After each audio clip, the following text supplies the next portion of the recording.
ডাকাত কাদের সিদ্দিকী কিন্তু এই ৭৫ থেকে পুরো সময় ৬ বছর ৮১ পর্যন্ত এই সীমান্তবর্তী অঞ্চলে ভারতের টাকায়, ভারতের অস্ত্রে, ভারতের রসদে এই আওয়ামী গুন্ডা বাহিনী দিয়ে ব্যাপক খুন খারাপি করেছে।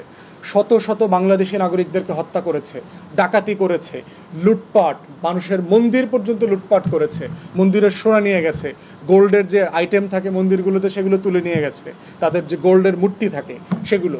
অতএব এই ধরনের অরাজকতা ঘটানোর ইতিহাস ভারতেরও আছে, আওয়ামী ফ্যাসিবাদীদেরও আছে। অতএব সেই ইতিহাসের পুনরাবৃত্তি হবার চক্রান্ত যদি হয়, আমরা দাবি করব পররাষ্ট্র উপদেষ্টাকে সিরিয়াসলি ভারতকে, দিল্লিকে মেসেজ দেন, এটা ফাইজলামি খেলবার জায়গা না বাংলাদেশ। আপনারা ইতিমধ্যে একটা ফ্যাসিবাদী শাসককে ওখানে জায়গা দিয়েছেন, ট্রাভেল ডকুমেন্ট দিয়েছেন, যে কিনা বাংলাদেশে গণতন্ত্র হত্যা, মানবাধিকার লঙ্ঘন, গণহত্যার সাথে জড়িত। দেশের নৃশংসতম অনেকগুলো গণহত্যা চালিয়েছে 16 বছরে। অতএব এই ধরনের কাজ কোনোভাবে দিল্লি করতে পারবে না। এই ধরনের শক্ত মেসেজ বাংলাদেশ সরকারের পক্ষ থেকে দেওয়া উচিত। এবং যে সকল বাংলাদেশি নামধারী আওয়ামী গুন্ডারা ওখানে আছে তাদেরকে সুনির্দিষ্ট অভিযোগের ভিত্তিতে বাংলাদেশে ফেরত পাঠানোর দাবি ওঠা উচিত। বাংলাদেশের কোনো নাগরিক অন্তর্বর্তীকালীন সরকারের বিরুদ্ধে ভারতের কোথাও মাটি ব্যবহার করে কোনো চক্রান্ত করা, মিছিল মিটিং করা এবং একত্রিত হয়ে দেশকে অরাজকতার দিকে ঠেলে দেবার যে কোনো চেষ্টার বিরুদ্ধে সরকারকে কঠোর পদক্ষেপ নিতে হবে। দিল্লিকে বলতে হবে, দিল্লি যদি কথা না শোনে তাহলে বাইল্যাটারাল যতগুলো প্ল্যাটফর্ম আছে, সার্ক আছে, কমনওয়েলথ আছে, ওয়াইসি আছে, জাতিসংঘ আছে, প্রত্যেকটা বাইল্যাটারাল মাল্টিল্যাটারাল প্ল্যাটফর্মে ভারতের বিরুদ্ধে কমপ্লেন করতে হবে। কারণ ভারত আমাদের সভরেন্টি, আমাদের স্বাধীনতা, সার্বভৌমত্ব, জাতীয় স্বার্থকে ক্ষুণ্ণ করছে, আমাদের সীমান্তকে অস্থির করে তুলছে, যেটা করবার কোনো ন্যায্য অধিকার ভারতের নাই। অতএব এই ব্যাপারে আমরা অন্তর্বর্তীকালীন সরকারকে অনুরোধ করছি, আশু এবং অতি দ্রুত খুব সিরিয়াস অ্যাকশন নেবার জন্য। আমরা মনে করি যে একটা মুক্তবাজার অর্থনীতির সিস্টেমে আপনি মোবাইল ম্যাজিস্ট্রেসি করে এখানে সেখানে গিয়ে সিম্পলি জরিমানা করে সমাধান হচ্ছে না। মোবাইল কোর্ট তো বসতেছে, মোবাইল কোর্ট তো গত 15, 16, 20 বছর থেকে আমরা দেখতেছি।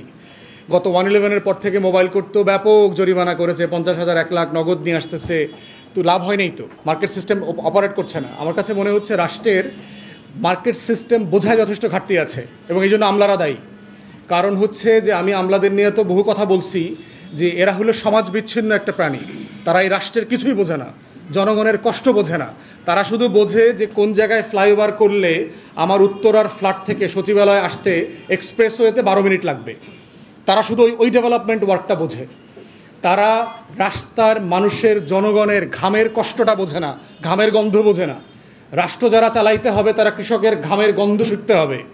এই ঘামের গন্ধ শুকতে পারলে সে বুঝবে যে ঘাম কি জিনিস, তখন ডেভেলপমেন্ট ওয়ার্ক সে করতে পারবে। আরাম আয়েসে এসি রুমে বসে জনগণের ঘামের গন্ধ বোঝা যাবে না। অতএব মোবাইল ম্যাজিস্ট্রেসি রাষ্ট্রের একটা গুরুত্বপূর্ণ অনুষঙ্গ। হাইকোর্ট অলরেডি এটাকে অবৈধ বলেছে, আমরা এটাকে একটা অবৈধ জিনিস মনে করি। এইটা দিয়ে সমাধান হবে না, মার্কেট ইন্টারফারেন্স করতে হবে। ক্যাপিটালিস্ট অনেকগুলো মডেল আছে সারা দুনিয়াতে। এই মডেলগুলো তারা কিভাবে ইন্টারফেয়ার করে, কম্পিটিশন দিয়ে ইন্টারফেয়ার করে, ওপেন মার্কেট দিয়ে ইন্টারফেয়ার করে, লাইসেন্সকে ক্যারি করে যে আপনি 5 বছর চিনি আনছেন, আপনি আগামী 5 বছরের চিনি আনতে পারবেন না। আপনি গত 3 বছর তেল আনছেন, আপনাকে সাসপেন্ড করে দিলাম, 5 বছর আপনি আনতে পারবেন না।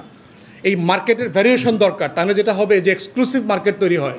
আমাদের রাষ্ট্র যেহেতু দুর্নীতির কারণে ঘুষ লেনদেন হয়, দলের নেতাকর্মীদেরকে কেনা বেচা করে, এইসব সিস্টেমে আপনার একটা genuine competitive tariff system develop করতে হবে। আমাদের কম্পিটিশন কমিশন আছে, আমাদের ট্যারিফ কমিশন আছে, কিন্তু ফাংশন করছে না। প্রতিষ্ঠান তো আছে, কিন্তু প্রতিষ্ঠানগুলোতে কোনো কাজ হচ্ছে না। এই প্রতিষ্ঠানগুলোকে এম্পাওয়ার করা দরকার, স্ট্রেনদেন করা দরকার, ক্যাপকে স্ট্রেনদেন করা দরকার, নিজস্ব ইন্টেলিজেন্স ইউনিট করার মধ্য দিয়ে। এবং সেইখানে ছাত্র সমাজের প্রতিনিধি থাকতে হবে। বৈষম্য বিরোধী ছাত্র আন্দোলন, নাগরিক কমিটি, যারা এই রাজপথে আন্দোলন করেছে, রক্ত দিয়েছে, তাদের ভলান্টিয়ার থাকতে হবে। তা না হলে এই অ্যাকাউন্টেবিলিটি মেনটেন করা সম্ভব হবে না।